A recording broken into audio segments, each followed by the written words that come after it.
राज्यात माझं वजन राहिलं नाही, दिलीप वळसे पाटील यांनी जनतेसमोर हे वक्तव्य केलंय।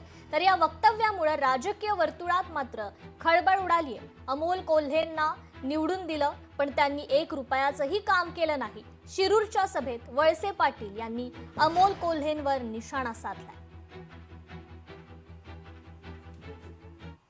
या वेळेला काय झालं काय माझं मलाच कळलं नाही। जास्त नाही, पण थोडं वजन माझं राज्यात कमी झालं। मला जसं निवडून दिलं तुम्ही, तसं तुम्ही अमोल कोल्हेने निवडून दिलं होतं। त्यानेही बरीच कामं केली असतील गावात, आणि 1 रुपयाचं काम नाही केलं तरी कालच्या लोकसभेच्या निवडणुकीमध्ये पिंपरी दुवाला मधून आढळरावच्या पेक्षा त्यांना तुम्ही 291 मतं जास्त दिली। पण ज्याने काम नाही केलं त्याला आपण पाठिंबा दिला। आढळराव काम करत होते, तुमच्यात येत होते, बसत होते, त्यांचा पराभव झाला। लोकशाही मराठी ऐका, पहा, जागरूक रहा।